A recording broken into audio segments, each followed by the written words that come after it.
ایک صدی سے زیادہ عرصے سے کوکا کولا 1886 میں اپنی عاجزانہ شروعات کے بعد سے بنی نوع انسان کی تاریخ میں سب سے کامیاب پروڈکٹ فروخت کر رہی ہے۔ جب جان پیمبرٹن نے پہلی بار کوکو کے پتوں اور کولا گری دار میوے کا مرکب تیار کیا تھا،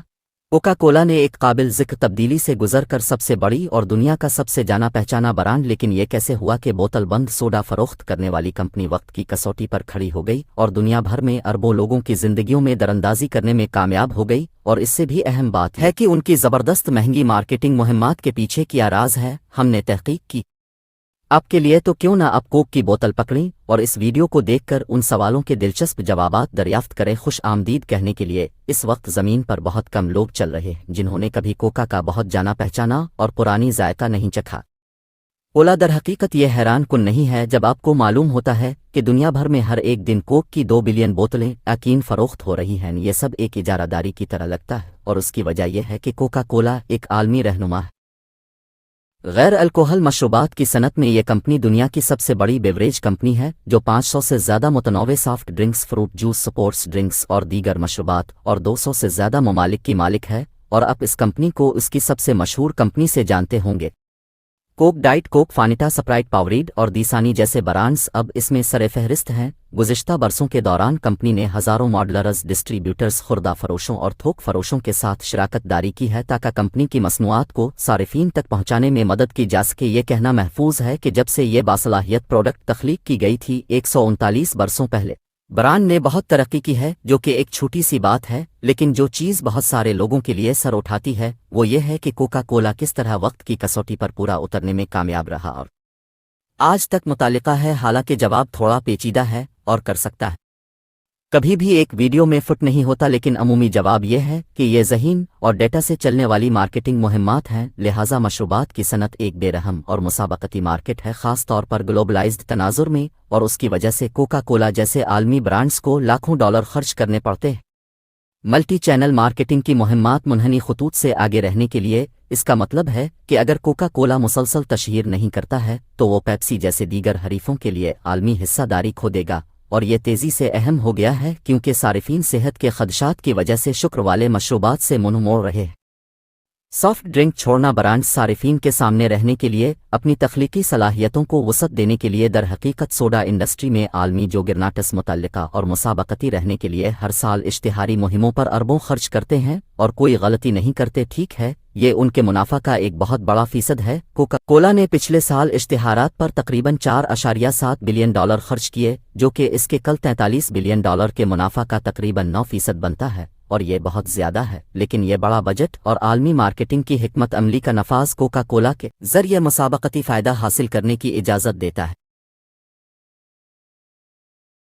ٹارگیٹڈ مارکیٹنگ، اور اسی وجہ سے نئی مصنوعات عالمی مارکیٹ پلیس میں داخل ہونے اور دنیا بھر کے صارفین کے درمیان برانڈ بیداری اور ایکوئٹی کو بڑھانے کے قابل ہوتی ہے۔ اس کا فائدہ ڈیٹا ٹیکنالوجی اور ٹارگیٹڈ ممالک کے تجزیات میں ہے تاکہ پیغامات مارکیٹوں کے ساتھ گونج، چاہے وہ کہیں بھی ٹھیک ہوں۔ اس کو بہتر انداز میں پیش کرنے کے لیے مہم کا اشتراک کریں اور بالآخر 80 سے زائد ممالک میں اس مہم کا آغاز کیا گیا، جس میں عام ناموں کے ساتھ ساتھ کوکا کے اطراف میں دیگر الفاظ اور فقرے بھی شامل تھے۔ کولا کین اور بوتلیں صارفین کو کسی ایسے شخص کے ساتھ کوک شیئر کرنے کی ترغیب دیتی ہیں جس کا نام پیکیجنگ پر تھا، اور یہ مہم انتہائی مؤثر تھی کیونکہ اس نے لوگوں کے ان کے ناموں کے ساتھ جذباتی روابط کو ٹیپ کیا اور صارفین کو اپنی پروڈکٹ دوسروں کے ساتھ شیئر کرنے کا ایک پرلطف اور پرکشش طریقہ فراہم کیا۔ میں دیکھیں گے کہ یہ کوکا کولا کی تاریخ میں ایک بار بار چلنے والی تھیم ہے جس نے پروڈکٹ کو زیادہ خاص اور منفرد محسوس کیا اور اس برانڈ کے ارد گرد جوش و خروش اور نیاپن کا احساس پیدا کیا، جس کی شروعات کوکا کولا کے بعد آسٹریلیا میں ایک قومی حکمت عملی کے طور پر کی گئی تھی۔ مارکیٹنگ ٹیم نے نوجوان صارفین کے درمیان فروخت میں کمی دیکھی، جس نے تسلیم کیا کہ یہ صارفین برانڈز کے ساتھ زیادہ ذاتی نوعیت کے اور پرکشش تجربات کی تلاش میں ہیں، اور انہوں نے ایک ایسی مہم بنانے کی کوشش کی جو ان سامعین کے ساتھ گونجتی۔ آسٹریلیا میں مہم کی کامیابی نے کوکا کولا کو پیمانے پر آمادہ کیا۔ وہ حکمت عملی عالمی سطح پر آسٹریلوی لانچ کے اعداد و شمار اور بصیرت کا استعمال کرتے ہوئے دیگر بازاروں میں اپنے نقطہ نظر کو مطلع کرنے کے لیے انہوں نے مقامی تحقیق کا استعمال کیا تاکہ عام ناموں اور ثقافتی باریکیوں کی نشاندہی کی جا سکے اور پیغام رسانی اور پیکیجنگ کو ہر ایک مارکیٹ کے مطابق ڈھال لیا جائے۔ مثال کے طور پر مشرق وسطی میں جہاں اس کا استعمال پہلا نام کم عام ہے، مہم میں اس کی بجائے عرفی نام اور پیار کی اصطلاحات کا استعمال کیا گیا ہے، اور کوکا کولا کی تشہیر کامیاب ہے کیونکہ کمپنی کی قیادت ایک اہم چیز کو ڈیزائن کرنے کے تجربات کی اہمیت کو سمجھتی ہے، جس میں اس کے پروڈکٹ کے تجربات شامل ہیں جو ایکو صارفین کی زندگی گزارتے ہیں اور یہ ظاہر کرتے ہیں کہ ایک پروڈکٹ انہیں کس طرح بہتر بناتی ہے۔ لیکن برانڈ فنانس کے مطابق کوکا کولا کے پاس دنیا کا سب سے مضبوط برانڈ ہے، جس کی AAA+ ریٹنگ چین کے ویچٹ کے بعد عالمی سطح پر دوسرے نمبر پر ہے۔ یہ دنیا کا سب سے باوقار سافٹ ڈرنک برانڈ بھی ہے کیونکہ نام کے برانڈز ایک سطح کو جنم دیتے ہیں۔ معیار اور مستقل مزاجی کے صارفین بار بار ان کی طرف لوٹتے ہیں اور یہ فروخت کو بڑھاتا ہے، جس کے نتیجے میں منافع اور منافع ہوتا ہے جو ادارہ جاتی سرمایہ کاروں کی توجہ کا مرکز بنتا ہے، اور یہی ایک بہت اہم وجہ ہے کہ کوکا کولا ان انتہائی مہنگی مارکیٹنگ مہمات کو چلانے کے قابل ہے۔ برکشائر ہیتھ وے کے پورٹ فولیو میں 3 درجن سے زائد اسٹاکس کے ساتھ صرف ایک کمپنی ہے جس کے ساتھ وارن بفٹ کا واضح طور پر پیار ہے کہ وہ 30 سال سے زیادہ عرصے سے اس کی ملکیت ہے اور اس نے اسے کبھی فروخت نہ کرنے کا تہیہ کر رکھا ہے، جو ظاہر ہے کہ کوکا کولا وقت گزرنے کے ساتھ ساتھ وارن بفٹ نے 400 ملین کوکا حاصل کیا۔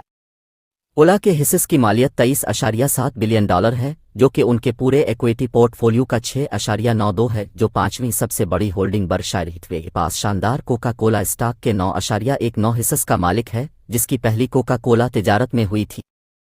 اس کے بعد سے وارن بفٹ شیئر 8 مواقع پر زیادہ بار اور حصص فروخت کرنے سے ہیج فنڈ کو $13.2 بلین کی لاگت آئی، جس سے سرمایہ کاروں کو 80 کا فائدہ ہوا، اور یہ مارکیٹ کے موجودہ حالات پر غور کیا جا رہا ہے، جس سے حیرت انگیز طور پر کوکا کولا کو اتنا نقصان نہیں ہوا جتنا کہ دیگر کمپنیوں نے، اور کوئی نقصان نہیں پہنچایا۔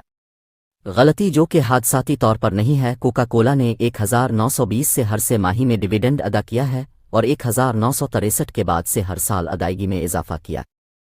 کہ ڈویڈنڈ میں اضافے کی 59 سالہ تاریخ مشروبات کی کمپنی کو اسٹاک کے ایک ایلیٹ گروپ میں ڈال دیتی ہے، جسے ڈویڈنڈ کنگز کمپنیاں کہا جاتا ہے،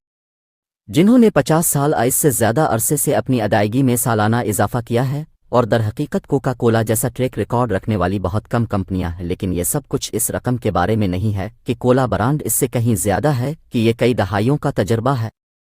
یہ مارکیٹ میں ترقی کی منازل طے کر رہا ہے۔ کوکا کولا نے ہمارے دماغوں کو برانڈ کو پرانی یادوں اور خوشی کے احساس کے ساتھ جوڑنے کی تربیت دینے میں کامیاب کیا، بجائے اس کے کہ کوکا کولا کسی مشروب کو فروخت کرنے کی کوشش کرنے کے بجائے تجریدی تصورات کو فروخت کرنے پر توجہ مرکوز کرتا ہے، جیسے کہ خوشی کا خاندانی تعلق اور اسے بانٹنا ایک مہارت کے ساتھ ہے۔